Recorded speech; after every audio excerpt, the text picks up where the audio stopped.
of the scribes, who like to walk around in long robes and like greetings in the marketplaces, and have the best seats in the synagogue and the places of honor at feasts, who devour widows' houses and for a pretense make long prayers.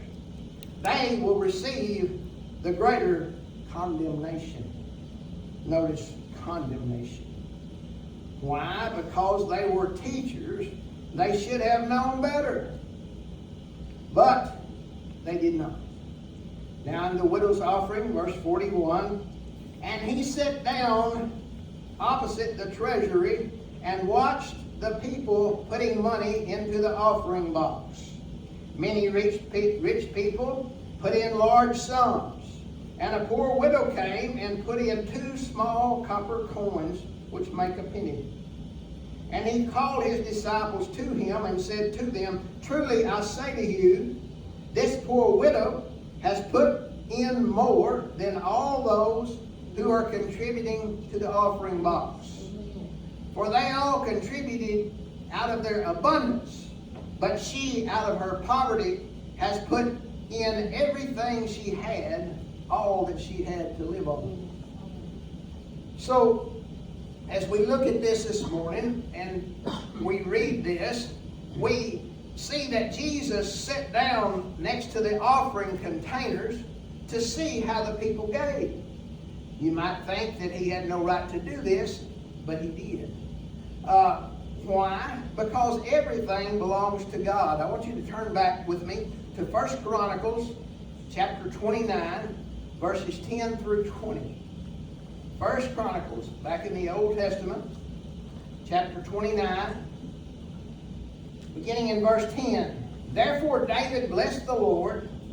He's talking about getting ready to build the temple. Of course, David didn't build the temple. His son did, Solomon. Therefore David blessed the Lord in the presence of all the assembly. And David said, blessed are you, O Lord, the God of Israel, our Father, forever and ever. Yours, O Lord, is the greatness and the power and the glory and the victory and the majesty. For all that is in the heavens and in the earth is yours. Yours is the kingdom, O Lord, and you are exalted as head above all. Both riches and honor come from you, and you rule over all. In your hand are power and might, and in your hand it is to make great and to give strength to all. And now we thank you, our God, and praise your glorious name. But who am I, and what is my people, that we should be able thus to offer willingly? For all things come from you, and of your own have we given you. So in other words, God gives it all to us. He owns it all. And David says, we're blessed to be able to give back to you.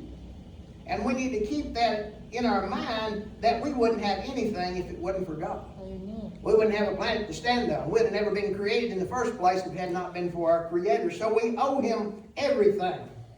For we are strangers before you and sojourners, as all our fathers were. Our days on the earth are like a shadow, and there is no abiding. O Lord our God, all this abundance that we have provided for a building for you, a house for your holy name, comes from your hand, and all is your own. So he's repeating again, it all belongs to God. We're going to get to build you a house, but we couldn't if you hadn't given us these things to build it with. All the gold, the silver, and the timber, all those things. I know, my God, that you test the heart and have pleasure in uprightness. You see, that's what I've been saying to you before. He tests our heart, and it gives Him pleasure when we're in uprightness. In the uprightness of my heart, I have freely offered all these things, and now I have seen your people who are present here offering freely and joyously to you. See, they were not grudgingly giving, they were freely giving. O Lord, the God of Abraham, Isaac, and Israel, our fathers, keep forever such purposes and thoughts in the hearts of your people, and direct their hearts toward you.